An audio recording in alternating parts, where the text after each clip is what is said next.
My name is Megan U. Schneider. I work as a consultant in client account leadership at Accenture, and I'm also a board member and elected official with the Municipal Water District of Orange County. I feel like you always hit that place in your life where you say, okay, I want to get healthy. So I was on that journey doing half marathons, 10Ks, but as I got older, I noticed that there was just this bouncing sensation on my knees. But a key point where I realized there was definitely something off was May of 2022, when I just felt very tired and not like myself.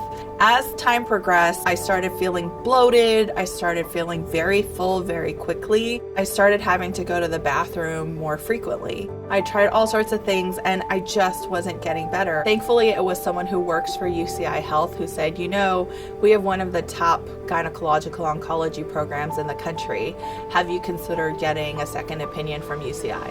Because originally I was referred to another clinic outside of UCI Health, and I was having trouble getting an appointment. So I got very lucky in the sense that I went through the emergency room because at this point my tumor was huge. I felt like I was suffocating. Thankfully, Dr. Bristow was able to operate on me. So I actually met him just a few hours before my operation.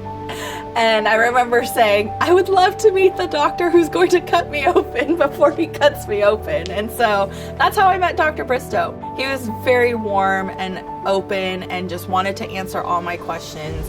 And even in the busyness of pre-op, he wanted to make sure he took a moment to time out and just say, do I have all your questions answered? Is there anything that you want to ask me? And so I just said, do I have to have this big scar? And that's when he said, you know, I never let an incision get in the way of saving a life. And after my surgery, it was actually 2 days post-op that I learned that it was cancer. I remember, you know, I'm in my 30s. There was no way I was going to picture cancer as a label that I'd have to wear in my 30s. And since then, I've also had genetic testing, and I don't have any of the known genetic markers. I'll admit I'm still processing, you know, the reality that my life could have ended up very differently, and also the fact that cancer is not something that you just get rid of, right? As we all know, you have all your recurrence checks and the constant feeling in the back of your head knowing that it can always come back. That's part of that journey, but Dr. Bristow was so incredible in just supporting me from day one, answering all the questions, and being there as not just my doctor, but someone who cares about me. I've also observed that with UCI Health being a teaching institution, that level of curiosity and care that all of the providers have makes such a difference in the quality of care that you receive, because everyone's always looking for the latest and greatest research.